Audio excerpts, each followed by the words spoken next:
In my spiritual search, it's really always been important to me to find the truth, like the truth of how I'm supposed to be. Mm-hmm. And after I started having some, sort of deep spiritual experiences, the question came to me, and it's coming back a lot tonight, which is why I'm asking this based on what you're saying, is, are we really even meant to serve anything other than the ego? Are we meant to serve anything other than the ego? Yeah, because we were all given a strong ego, and so it's like, am I really even meant to transcend it in any sort of a way? I asked you this once, and you said, sounds like there's a lot of smoke screens that the ego throws up when you get close to the truth. And so I took that, and it's like I believe it, but I sort of believe it, but I just don't know it. And okay. The question just dogs me. How do I find out for sure what I'm supposed to be doing here? Okay. Well, let me just maybe suggest just a little word change. Okay. Instead of supposed to, what I'm supposed to be doing, or what I'm supposed to be, right, to what I could be, what I could be. Like that's looking at more of your potential than what you should do, right? So what could I be? What's my deeper potential? So of course there's an ego. So ego's just a part of a natural developmental process. It's ego. You're not born with an ego. There's no such thing as a 2-month-old baby with an ego. Right. Egos develop. They start developing, around a couple years old, the rudimentary aspects, and then they develop as time goes on. It's a developmental process. One developmental process among many, many developmental processes. Now, it actually accomplishes something that becomes very, very useful much later on. What the ego helps us to accomplish is it helps us to It gives us this ability to differentiate, to sort of individuate, to realize, my God, I am different from you, right? So your needs are your needs, are not my needs. Your desires are your desires, are not my desires. We may ultimately be one, but that one is clearly expressing itself differently through different individuals. So it's actually the ego that gives us the ability to make and feel these kind of distinctions, right? We can't do that before that. We're just in a completely merged state, when we're 6 months old. Mm-hmm. We can't do so. That capacity, obviously, it has a dark side, which is separation, isolation, alienation, all of that. But it also has this other side that it does unlock certain capacities of our individuality. Now, like a lot of things in our life that develop, I think the ego is not something that we, at least in the way that I'm talking about it now, a lot of our developmental aspects of our life, we kind of move through them and they change us in a fundamental way, and then we move beyond them. It's like infancy is a developmental process. Childhood is a developmental process. We grow out of infancy. We hopefully grow out of being a child, at least the more negative aspects of being a child. But that we don't look back and go, well, what was that childhood thing for? Or I should have remained a child forever. Right. We just look back and go, it was a stage of development, and it was really important. I wasn't meant to live it for the rest of my life, but it was very important. It was a stepping stone. I see the ego in exactly that light. It's a stepping stone. It's not some cosmic mistake. It's not some horrible blunder. Everybody has it. It's obviously part of our development. But we can, and we do, develop beyond the ego. The spiritual dimensions of our being are simply that dimension of our being that is deeper or more fundamental than the ego. It's, in one sense, it's, at least descriptively, it's relatively straightforward and, and simple. So there is actually a virtue in having a good, highly functional ego. A lot of those 2 months we spend on ego, a mature ego, is actually kind of developing a mature, functional ego structure. It's a lot easier to go beyond a mature, functional ego than it is to go beyond an immature, completely dysfunctional ego. Right? Just like you don't usually see a 5-year-old maturing into a 30-year-old overnight. It just doesn't happen that way. So we tend to just mature from one into the other when things go well. Does that at least begin to? I don't even intend it to answer your question, but at least provide a certain context for it. Yeah, it's actually really helpful.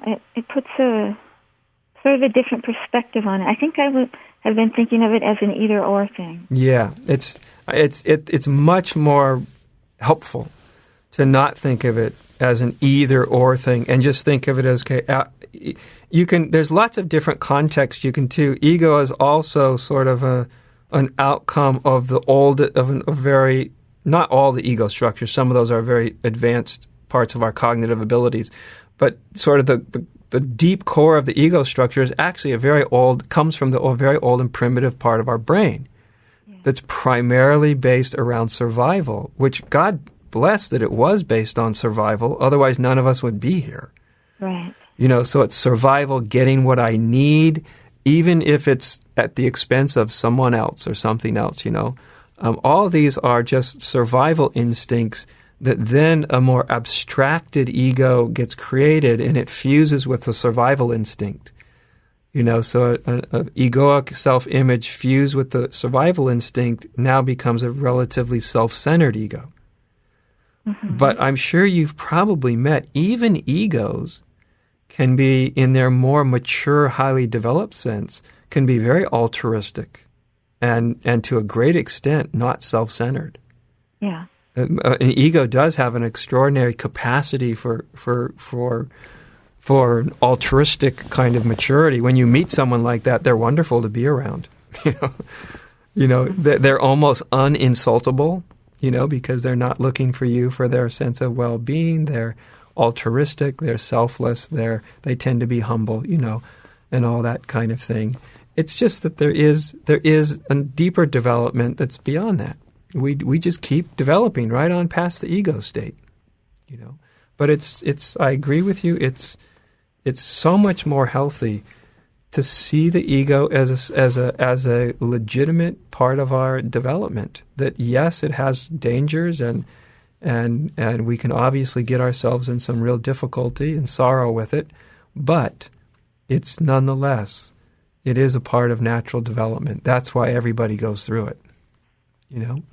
I do not see it as a cosmic mistake. I see it as it impedes our spiritual maturity if we become identified and stop with the ego. Mm-hmm. But that's an attachment problem. That's not an ego problem. It's like if you become attached to anything, you can't blame the thing you're attached to for your attachment. Whatever the thing is, it's just the thing. So the ego is just an ego. When we attach with it and identify with it, then it becomes problematic. Before that, it's really not that big of a problem. Yeah, that actually really resonates, that this is an attachment problem. Yeah, it's all it is. So I've just got it in the wrong place, almost in my intellect, maybe in my emotion too. I've got it in the wrong. Yeah, I'm not seeing it as a piece of a whole. Yes, good. It's a lot better to see it as a piece of a whole. Yeah, that's important.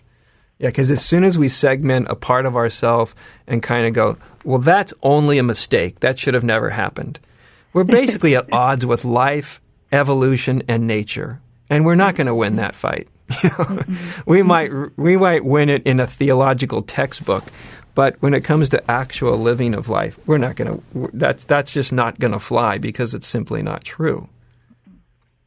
Ego is simply something we experience. It allows us to differentiate. It allows us to do all sorts of things we cannot do if we have never had one. But it's like training wheels. Once you learn how to ride the bike, you take the training wheels off. Once the ego has oriented you in a certain way, you don't necessarily need to stay locked in its domain. Now the ego can become transparent, so your consciousness can go beyond it and start to realize, my gosh, there's a whole other dimensions to my own being, to my existence that are available to me, that are real to me, other than my ego. But that's a lot different than thinking your ego is some terrible, horrendous cosmic mistake or something. I think only believing that is the only mistake there really is. Oh gosh, this is really helpful. I'm so glad I got through. I'm so glad you got through and that you waited too. Just really quick, because you started to say something at the beginning of our call. You said I should rephrase it as "could I?" Yes, because there was a few things that you were talking about should. Right. And whenever I hear the word "should," my little alarm goes on in my mind, and I know that okay, wherever there's a should, that should is going to create conflict inside, because I'm this way and I should be this way. And if just with a little switch of terminology, what if I turn should into could? I'm this, but I think I have a potential for this. Then you're dealing with your potential rather than who you think you should be.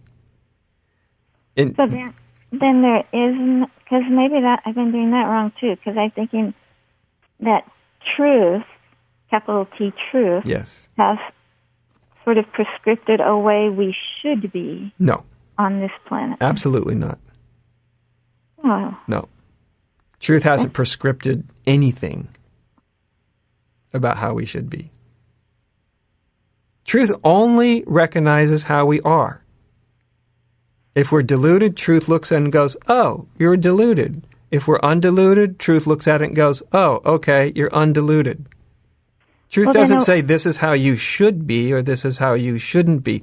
If you're moving in through life and acting in a way that's really out of alignment with truth, of course you're going to suffer the consequences of that. But that's just because it doesn't work out so well. That doesn't mean that's not because truth is so sort of angry at you or upset with you. Well, I didn't mean it that way, but I meant the way I should be to be in alignment. Right. So let's just experiment with maybe just using a different word than should, because should will create an image of what you think you're supposed to be like. Yes, it will. I tell you, I have no idea how I should be. None whatsoever. Zero. In any situation, I am in a state of discovery of how does, if I operate from the deeper place, the clear place within me, what am I going to see? How am I going to engage with this situation or with this person or with myself? I walk into every situation as a state of discovery. I never have an idea of this is how I should be in this situation. This is how the truth wants me to be. This is how God sees me as being. Never enters my mind. It always is just, very open-ended. Because that's the only way I can sense the movement of the soul. Then I can sense it when I'm quiet and I'm simple and I have no images of how I should be. Then I'm very sensitive to how the soul speaks and moves through me. If I have an idea of how I should be, I'm just focused on how I should be, and I'm not listening to the in the moment way that my soul is trying to inform me or inform itself, depending on how you want to talk about it. Yeah, so I'm being way too dogmatic here.